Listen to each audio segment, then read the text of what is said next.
kan beliau itu kan dikenal sebagai raja dangdut, itu, dan memang dari dulu ya, itu spesialisasi dia, sampai melegenda, dikenal di mana-mana gitu loh. Kalau tiba-tiba lari dari situ, ya orang tanda tanya, gitu loh, ya, karena bagaimanapun citranya sudah di sana.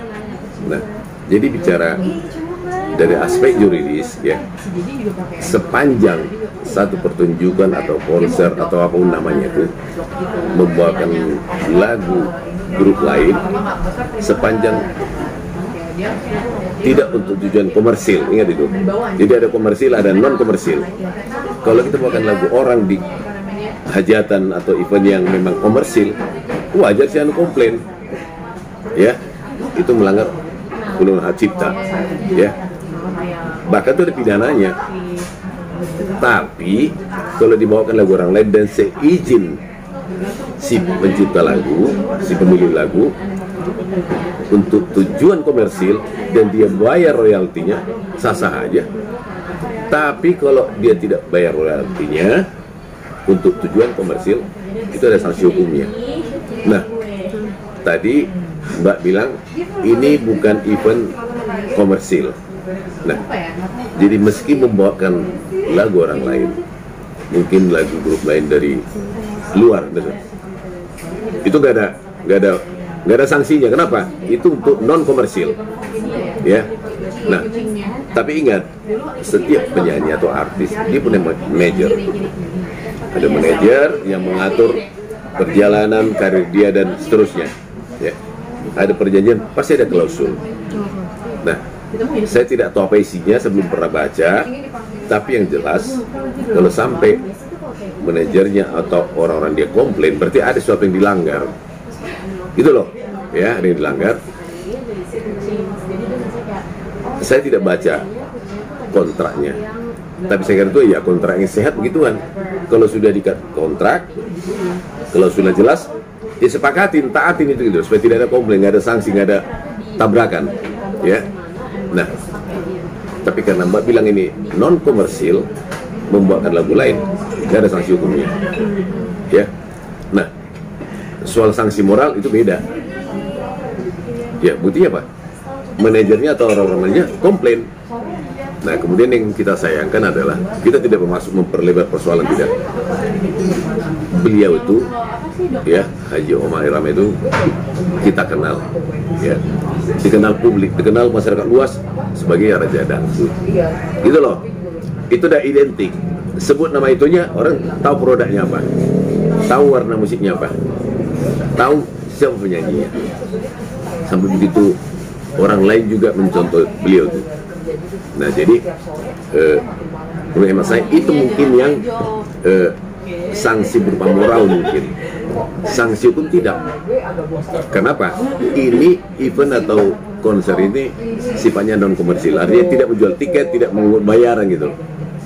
Ya, jadi seperti itu. Saya dengar beliau sudah minta maaf, sudah selesai, tidak apa-apa.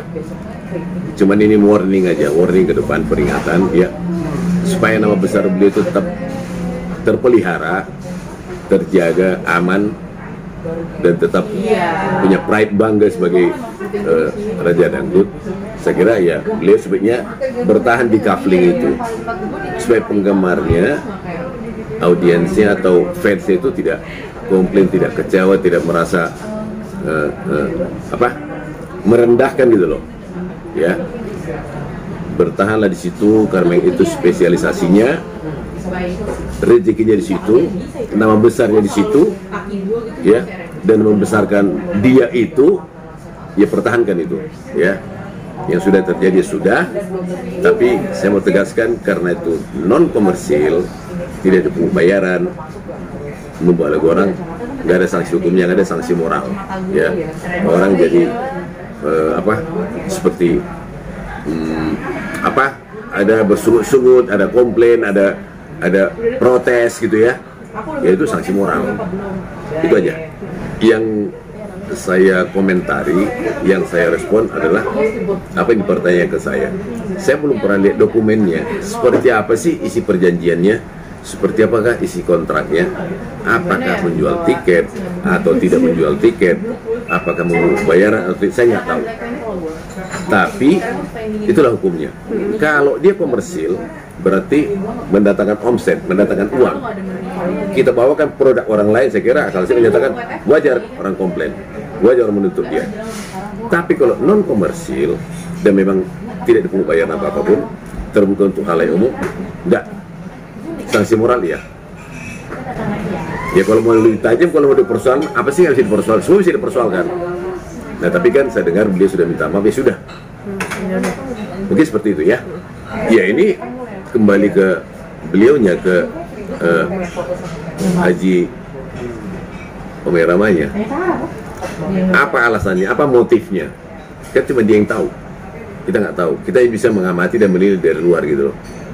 Jadi apa? Kalau mau diperdalam sah-sah aja. Ya.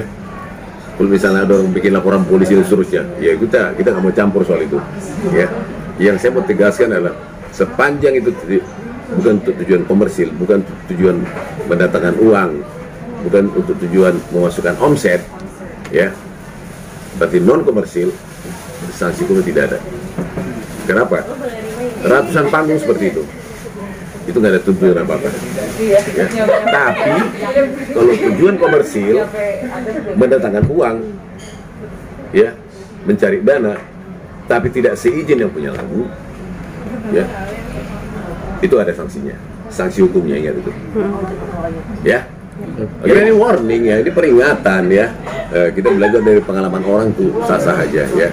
Sebagai orang bijak ya, kan tidak harus kena dulu baru ada contoh, tidak.